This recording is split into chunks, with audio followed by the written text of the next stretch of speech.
Kardonga buni andazasini qilib olamiz. Qaranglar qizlarjonlar, demak, chok haqi bilan общий bo'y 20 sm, eni 15 bo'lyapti. 3 sm bu cho'ntakni ichkarisiga qayiltirish bo'lyapti.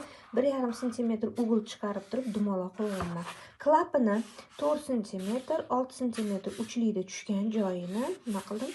Birlashtirib qo'ydim. Mana xuddi shunaqa qilib kardonga oldin cho'ntak qilishdan oldin, demak, andazasini qilib olamiz.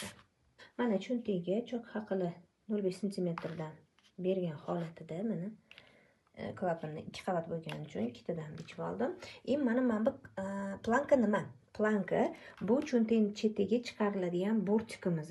Mana shu aylanasi necha santimetr bo'lsa, xuddi o'sha santimetrdan ikkita planka 5 santimetrdan oldik. Buklovda turibdi, bu yerda ikkiga bo'lingan. Demak, mana shunga polni bunda aylanasiga yetadigan planka. Mana nima uchun bizga kardonoviy asos kerak edi? Tikib bo'lganingizdan keyin ichiga o'sha kardon andazanglarni solasizlarda, dazmol qotganingizda mana bunaqa uchlari, qirralari chiroyli chiqib berish uchun kerak. Ichida kardon, ustidan hozir dazmol qilamiz.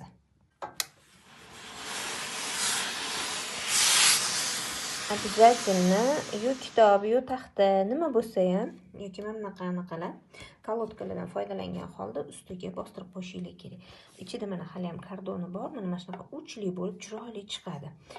Ikkinchi klapanni ham xuddi shunaqa qilib dazmol qilib olamiz. Cho'ntagimizdan tikish jarayoniga keldik. Mana tayyor holati. Javlon urib tikib o'tdim, kamera o'chib qolgan ekan. Hozir endi boshqatdan tikib ko'rsataman. Mana hozir nima bizda paydo bo'layotganini ko'rishinglar uchun tayyor holati bu. Mana bu bitta knopka qilinadi. Xo'p, nima qilamiz qizlarjonlar? Ha, aytgancha, mana buni qaranglar, qo'l bola meni logotipim qalay chiqibdi. Amallavordik. Xo'p, demak qizlarjonlar qaranglar, bundoq qilib chizib olamiz. Chizib olmasanglar ham bo'ladi, но желательно chizib olganinglar o'zingizga yaxshi. Bir xil qilib anaqa o'lchab olasizlar. Undan keyin mana shu cho'ntagimizga mana bu bir yoq tarafi qayrilgan plankamizni qayrilmagan joyini shundoq 0,5 sm da mana shu holatida tikib chiqamiz. Tikib bo'lganimizdan keyin dazmol qilamiz, ana undan keyin qolgan joylarini sizlarga ko'rsataman.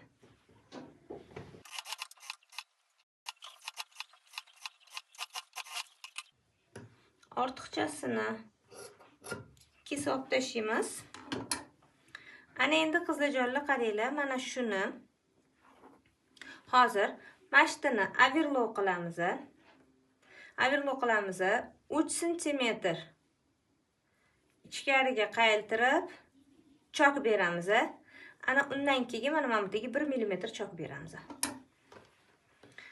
Mana qizlarjonlar tikib oldik. Ana endi matoyimizga joylashtirishimiz kerak. Ya'ni kiyimimizga.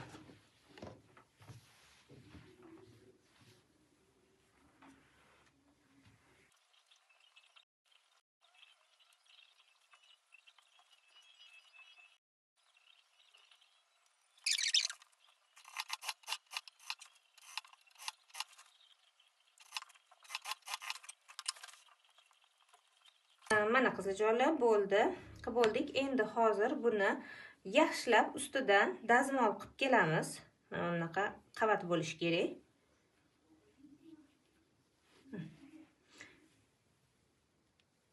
Bundoq qilib hozir dazmol qilib kelamiz. Ana undan keyin mana bunaqa oq ipda bezak chok berib olamiz. Chetiga bezak chok berib olamiz. So'ng mana bu klapanini tikib qo'yamiz. Mana shu bilan bizning cho'ntagimiz tayyor bo'ladi. Odatiy cho'ntagimiz tayyor bo'ldi qizlarjonlar. Ko'rishingiz mumkin. Juda ham chiroyli. Qo'lingizdan tiqqaningizda bunaqa bo'lib ochiladi yonlari. Обязательно zakrepka berib qo'yish, esingizdan chiqmasin, bo'lmasam anaqa osilib qoladi qopi. Mana bitta knopka qilamiz. Qarabsizki, tayyor.